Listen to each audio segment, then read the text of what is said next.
All Dad's Army. So Arsenal finally managed to beat Man City. Oh, technically it was a draw 1-1, but we won the game on penalties.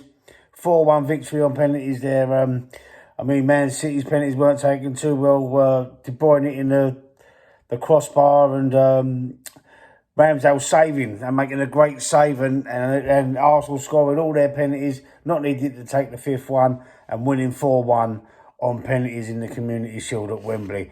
Decent performance. Man City did control a lot of the possession. I think they got about 65% of the possession in the end. But what Arsenal did do was didn't give up. They kept trying. They stuck to their guns. They didn't panic. They kept trying. And although they scored and won the goal, and I've got to say Cole Palmer's goal was a beautiful, beautiful taken goal. Cut inside from the right. It's a typical like a Saka goal. Cut inside from the right. Put Kieran Tierney down on his arse.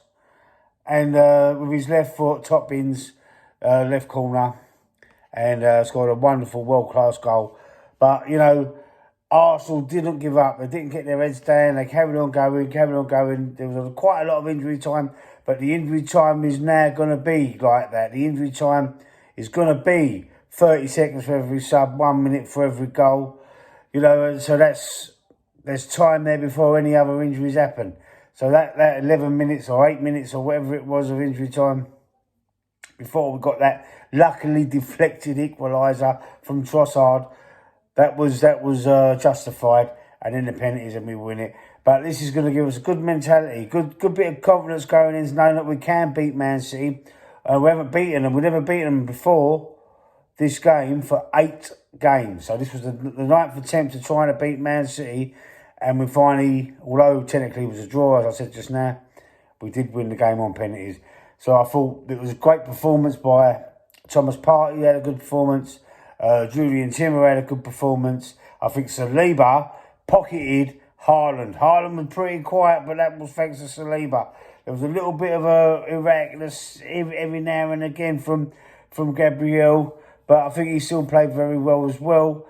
And there was Havertz, who started the game as a false 9 because of the injury to Jesus.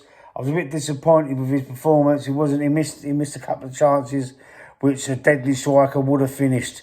But I'd like to know your opinions on that. I think do we still need a striker? I think we do. I think we still need someone on the right, even though we've got other players that can play on the right to help cover for Saka.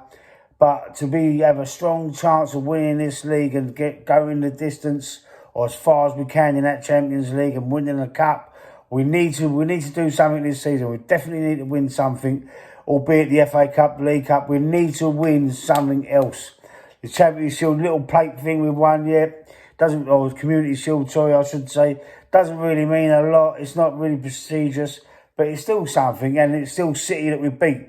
The best team in the world at the moment. Don't forget that. They are the best team in the world, Man City, and we come through that game. So that's a good achievement in itself.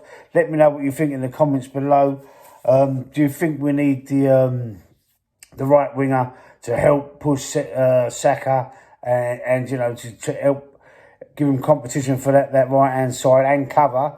And do you think we need a striker? I think because Jesus is out. Do you think we still need another striker? Or do you think we'll be able to get by with Eddie and Trossard? Havertz, he proved today to me that he might not be 100% fit yet, but it still proved to me that he's not the guy either for that position. Maybe we're going to, you know, he's got to be bedded in somehow, somewhere else and have to fight. I know he cost 65 million, but just because of the price tag doesn't mean that he should be starting automatically.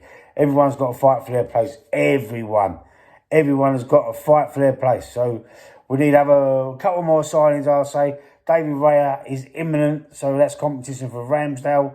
And then we need to go look at something up front and maybe on the right. Let me know what you think, guys, and I'll see you soon.